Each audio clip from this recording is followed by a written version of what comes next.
Hi there guys, welcome back to my channel. Today I'm going to be talking about my upcoming trip to Asia. I am ridiculously excited for this, like I can't believe it's happening. So in September this year I'm going to be going over to Asia. The main focus of the trip is going to the 3 Disney parks over there to kind of complete the whole Disney experience, is that the right word? No. But to, like, you know, tick those last 3 parks off, and then I've been to every single Disney park in the world. So yeah, I kind of wanted to chat through like the planning process for this. Obviously it is a big trip. There's not like super loads of videos out there on how like people have done it. There are obviously some, and I just kind of wanted to talk through like the resources that I've used, and also like what we've booked, who we've booked through, and how we've kind of like timed that booking process, I guess. Sorry, the sun is like, it's like not sunny, but it's like bright outside, so I'm like squinty. So sorry if like I'm squinting a bit, that is why. But yeah, so I'm going to chat through from start to finish for the trip, like how we've booked it, how we've planned it. It's going to be me and my friend Gio. I met Gio in 2013 when we did the Disney College Programme, International Programme, whatever you want to call it, in Disney World. And we both just wanted to kind of go and do these trips and see these parks, so we decided we'd do it together. He lives in London, I live in Manchester, so we are going to fly separately. So this will be like the longest flight I've ever done on my own. I've previously only ever flown on my own to like Ireland, which is like an hour flight of that, and to Stockholm, which was like 2.5–3 hour flight. So this will definitely be a much longer kind of on my own travel period that I've not done before. I am a little bit of an anxious flyer, so we'll see how that goes. I'm generally okay when I'm in the air though. It is just like takeoff and landing that are the issues, which are obviously small portions of flight and are kind of the same portions of flight no matter where you're flying to and from. So I think I'll be fine. There are a lot of flights as well, so I'll kind of go through who we've booked through, how we've done it, how we've saved money and where we've splurged, because we definitely have splurged in some areas, but you know, this could be like the only time that we ever go over there, so we want to do it right. So yeah, I guess let's start with what we booked first. So I guess the first thing that we decided was where we wanted to go to. We obviously knew that we wanted to go to Shanghai, Hong Kong and Tokyo to do the 3 Disney parks, but then we kind of looked at other places that we might want to go while we're there. So we are doing Hong Kong, Shanghai, Osaka, Kyoto and Tokyo. While we are in Japan, it is the Rugby World Cup, so there is a chance that it's going to be really busy. Hopefully it won't be too bad. Hopefully everyone who's there for the World Cup will generally be going to like matches and stuff. I don't really know how long matches for rugby take. I don't really know how far apart the matches are. I think it's kind of all over Japan though, so it's not going to be like concentrated in just in Tokyo. But obviously I think Tokyo will be a massive draw to everyone who is going over, so I think Tokyo is going to be busy. But in terms of like the time of year that we chose to go, we didn't really know about the Rugby World Cup when we booked. That's just happening to be on when we're there. We wanted to avoid like big holidays, so we looked online, like public holidays in China, public holidays in Hong Kong and public holidays in Japan. We are there around about the time of like, I think it's like Golden Week, but China's version of Golden Week, which is in October, beginning of October or the end of September. So we are there around then, but we will leave China before Golden Week technically starts. It could make Japan a little bit busier with people going on holiday from China to Japan, but hopefully it won't be too bad. And that first week that we're in Japan, when it would be Golden Week in China, is when we're kind of doing more Osaka, Kyoto and Tokyo, so it shouldn't have too much of an impact on Tokyo Disney Resort, which is kind of the main thing that we wanted to make sure we were going on the quietest days possible that we could work it at. So yeah, we kind of decided on that. We decided on the dates that we wanted to go, you know, around like work and stuff. Gio's self-employed, so he has a lot more flexibility than me, but I obviously have to get time approved off work. So I did that. We're going for a total of 3 weeks, which is like the longest I've ever been on holiday, so that's exciting. Yeah, so the first thing that we booked were flights. These were like the main flights from the UK to Asia, and then the Asia back to the UK. As I mentioned, we are flying separately, so we arrive at slightly different times and leave at slightly different times, but there's not too much in it. So I am flying from Manchester in the UK, and I am flying with Emirates. How much was that? I thought it was like really reasonable. I'm flying in economy because anything else with Emirates was just so expensive. I think it was like an extra maybe like £2,000 to fly like in their like business class, and I just decided that it like, I mean, that flight alone would have then been equivalent to the whole holiday, so like wasn't going to do that. So the flights I got cost around about £590, which I think is absolutely fine. I would normally pay that much, if not more, to go to America, and these flights are a lot longer because I've got the layover, but they are longer in general as well. So I've got a flight from Manchester to Dubai, and then with a 3-hour layover in Dubai. So I have an Amex Gold card which comes with a lounge pass, so I'm going to use my lounge pass in the Dubai lounge so I can kind of chill in between the flights, get some food, maybe have a shower, because I think we land at about 12:15 Dubai time, like midnight, and then we take off at about 3:15 Dubai time. So I don't know what will be open in the airport at that time. It'll be 9:15 UK time, so I might be hungry depending on what we've had to eat on the flight. I don't really know how it's going to work. It's a 7-hour flight from the UK to Dubai. We take off at like 2 o'clock in the afternoon UK time, so I assume we'll get lunch and then maybe like an afternoon tea thing, or maybe we'll get like an afternoon tea thing and then dinner. I really don't know. So from there I then have a flight from Dubai to Hong Kong. The flight takes off from Dubai at 3:15 in the morning, and I land in Hong Kong at 3:30 in the afternoon. It's an 8-hour flight, so like in my head it'll be like midnight when we take off, like UK time, so I should be pretty tired by then, so I'm hoping I'll be able to sleep on the flight. I'm not really very good at sleeping on flights though, so probably not, but if I don't sleep it's going to be like 30 plus hours of being awake, so I really do need to try and sleep. Yeah, so I land at about 3:30 in the afternoon Hong Kong time. Gio doesn't get in until I think it's like 5. Yeah, so Gio arrives at about 5, so I've got basically an hour and a half on my own. So my plan is to kind of go get some food, probably a coffee, and there is like a Hong Kong Disneyland shop there, so I might just go and have a little browse and see what I can pick up, just to kind of kill some time. And then we are going to get the I don't know what it's called, like metro thing from Hong Kong airport to Hong Kong city. We are staying around the Mong Kok area, which is kind of not on Hong Kong Island, but like just above, but it's still like that kind of area that you would like see as Hong Kong. So we're staying there. We're staying there for 2 nights. We are staying in the Dorset Mong Kok. It was like a reasonably priced, reasonably rated hotel. It looks okay, the rooms look small, but I think that's the case in most hotels in Asia by the looks of it. It was pretty cheap from what I remember. I've got it written down somewhere.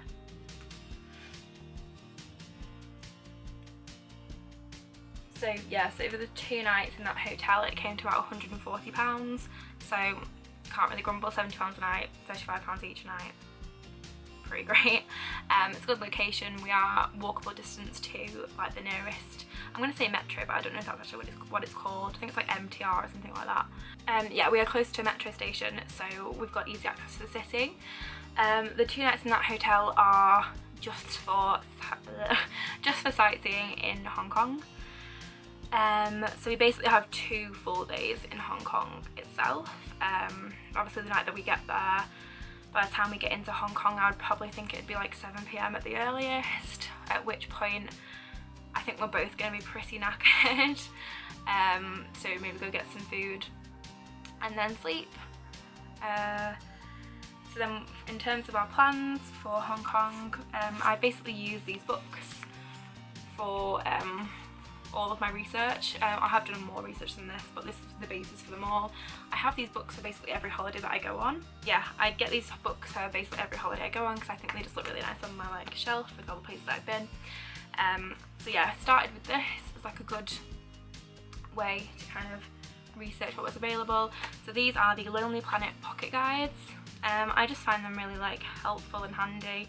I don't really use them while I'm there, to be honest. They do come with like big fold out maps at the back, which I do generally look at for like, so yeah, Hong Kong, you can't really see, Hong Kong MTR, so I think that probably stands for metro, who knows.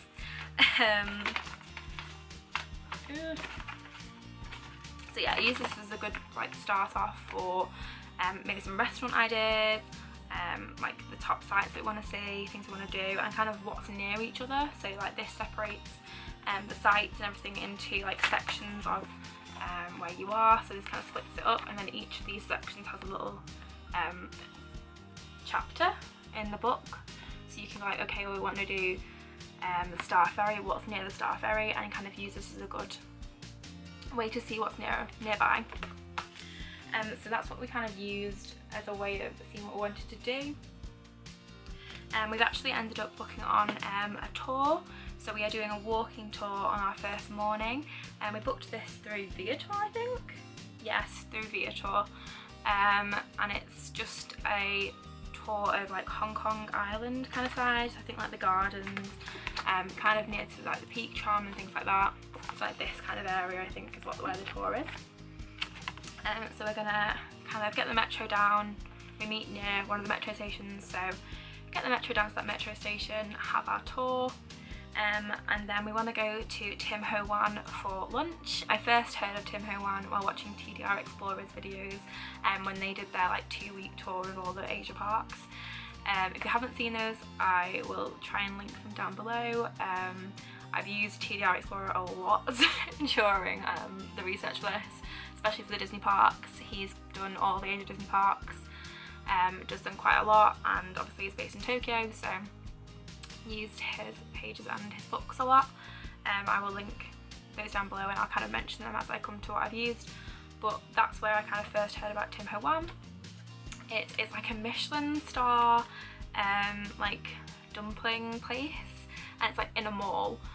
You have to be willing to queue for like 45 minutes, an hour, but it's meant to be like pretty cheap and really good. So we're planning to do that for lunch because that's near where the walking tour is. And then in the afternoon we are planning to do like the Star Ferry back across the river and look at like the Avenue of Stars, which is on like the Mongkok side.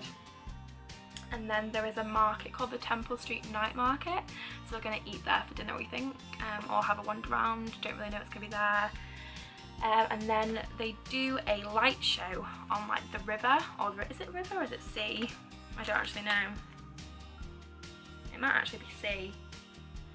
But they do a light show on the water between the two bits of the island, basically.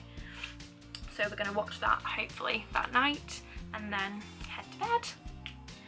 And then the next day our plan is to go over back to Hong Kong Island and do the Peak Tram, and we want to try and get that early to get it done quick.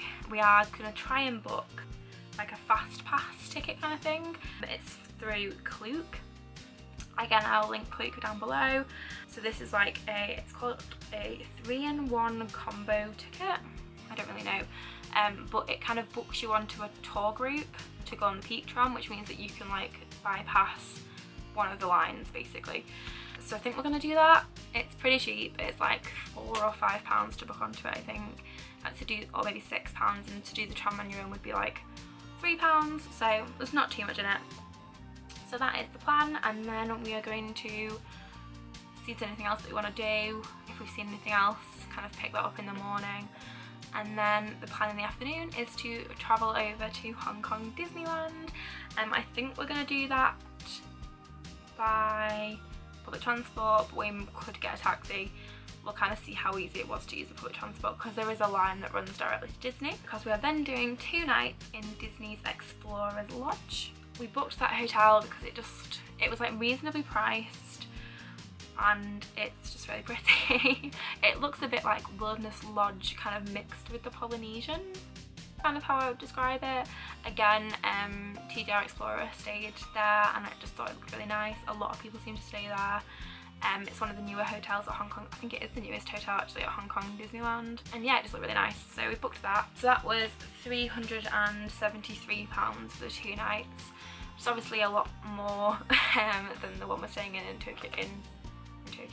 It's obviously a lot more than the one we're staying in the city, but for the convenience of being right near Disney, it's worth it. You also get like a special entrance into the park, and you get like a priority pass for each day. So like, I think it's like a one ride you can use the priority pass on, because when you look at Hong Kong Disneyland, there's only 2 rides that have fast pass, which is insane. But the other rides you can use the priority pass on, so like Iron Man and Mystic Manor and stuff like that, you can use the priority pass, but you can't use fast pass. So the plan will definitely be to use that priority pass, probably 1 day for Iron Man and 1 day for Mystic Manor, I would guess, because we've got 2 days, so we'll get 1 per day because of the type of room we're staying in. If you stay in a kind of higher level room, you can get like 3, I think, per day. But we get 1 per day for the room that we're in. We are in Hong Kong Disneyland for weekdays, so hopefully it won't be too busy. We basically have a day and a half in Hong Kong Disneyland. The day after we arrive in the hotel, we'll have that full day, and then the day after that we'll have a half day, because we fly to Shanghai in like the late afternoon on that day. So we need to leave our hotel at like 3 o'clock in the afternoon, I think, or like 2:30 in the afternoon. So we'll have like the morning in Hong Kong Disney to kind of do any rides that we've missed, or maybe see some shows. In terms of anything else for Disney so far, we haven't really planned anything. Like, I've got a big spreadsheet which kind of has the expected like park hours, because they haven't released those yet, kind of what kind of times the shows are on. Obviously our priority is going to be doing stuff that we can't do anywhere else, or can't do in like the US parks that we've both been to like multiple times. Although I think Paint the Night for me would definitely be a priority, because I just love that parade so much. Even though I've seen it a few times in Disneyland in California, I still really want to see it in Hong Kong. But obviously like the daytime parade is something that's not anywhere else. They haven't got fireworks on at the moment because of the castle refurb, I think. The castle's obviously not going to be completed by the time we're there. I think it's meant to be completed in 2020. So we are expecting it to be full of scaffolding, and probably not that picturesque, but they do have a production show down Main Street called We Love Mickey, so I think that'll probably still be on when we go, so we'll try and see that. And then they have a couple of shows. So they've got Mickey and the Wondrous Book, which I'm not sure if that's going to be quite similar to Mickey and the Magical Map, or Mickey, I can't remember what the one at Disneyland Paris is called, but that's like a book based one, so I'm not sure if it's quite similar to those kind of shows. I do really enjoy those shows, so that's totally fine if it is like those shows.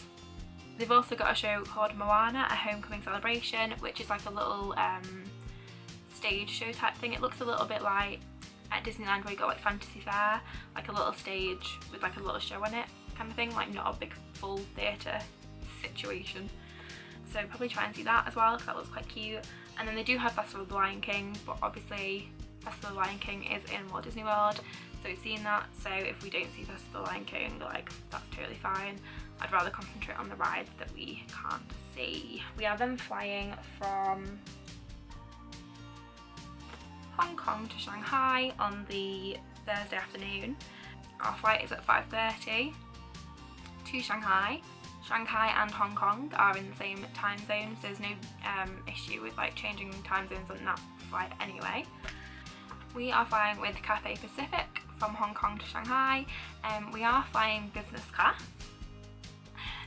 We've used Air Miles to kind of do that.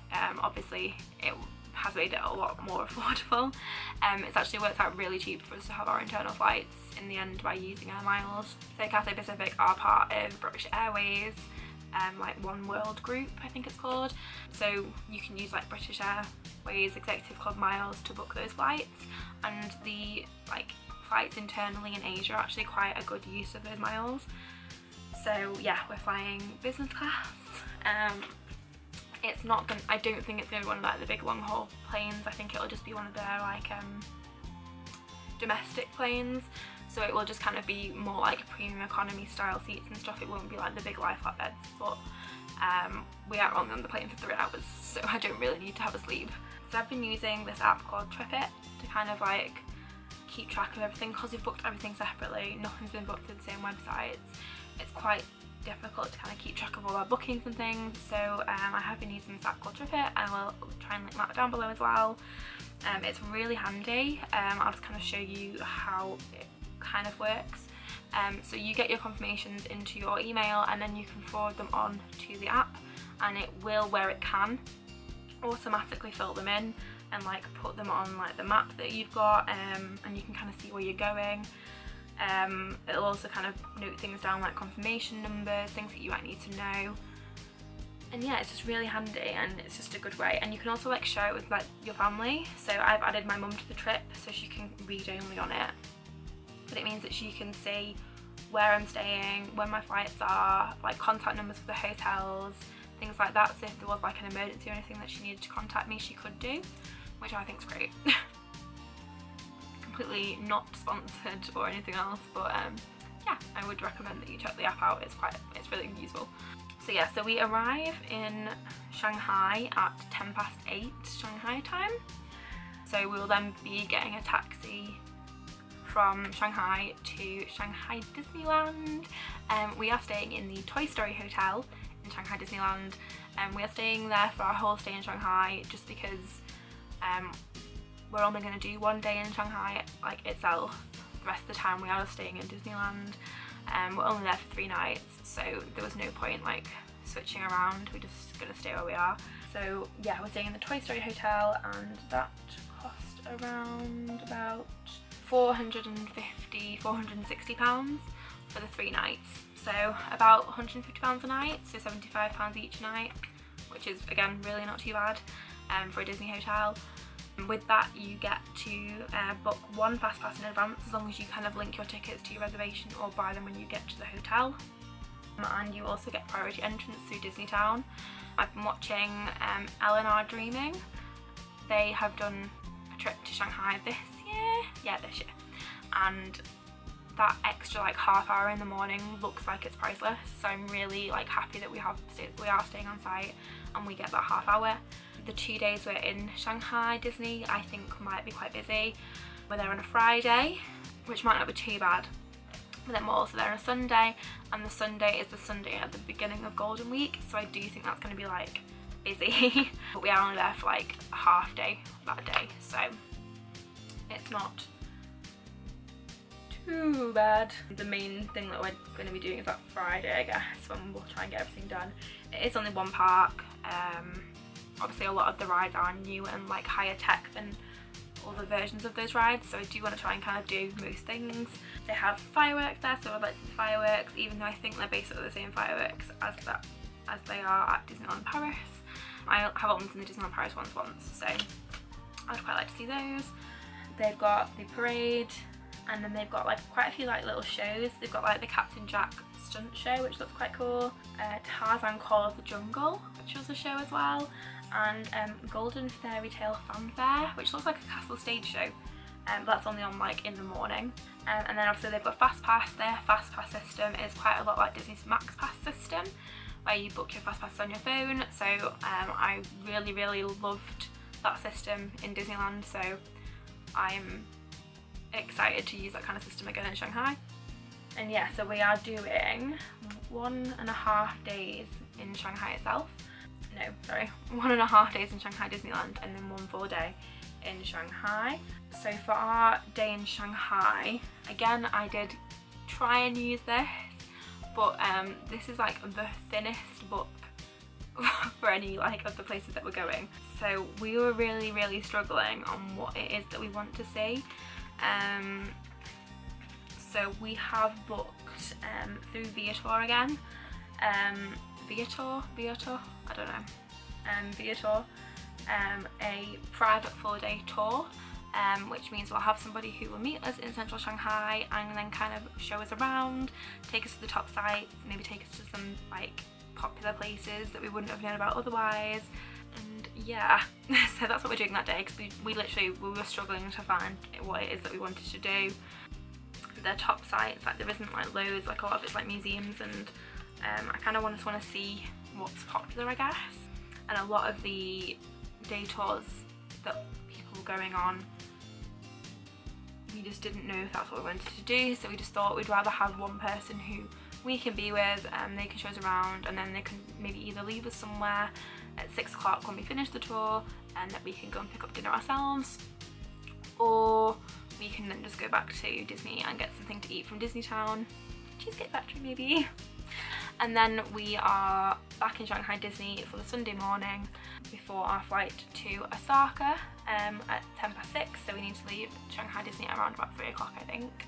We are flying from Shanghai to Osaka with Japan Airlines. Again, that is through the British Airways Executive Club Air Miles scheme. Again, we are flying business class, which is good for the baggage side of things more than anything. So yeah, we're flying business class, and again it's like a 3-hour flight. We don't get to Osaka until I think it's like 10 o'clock at night, and the last train to Osaka is at like 11, so we really hope that we can get through security quickly and get on that train. Otherwise we are going to have to get a taxi, which is very expensive. I think I'm going to end this video here actually, just because it's gone on for so long, and then I think I'll do a separate video talking about Japan and what we've planned for Japan, which is really exciting, and I can't wait to share that with you either. Thank you for watching, guys. If you have any questions about planning for Asia, please comment down below and let me know. I'll get back to every question if I have a good answer, and if I don't, I'll try and point you in the right direction. Check out the links below for all the things that I've mentioned throughout the video, which have really helped me during planning. And yeah, thank you for watching, and I'll see you soon. Bye!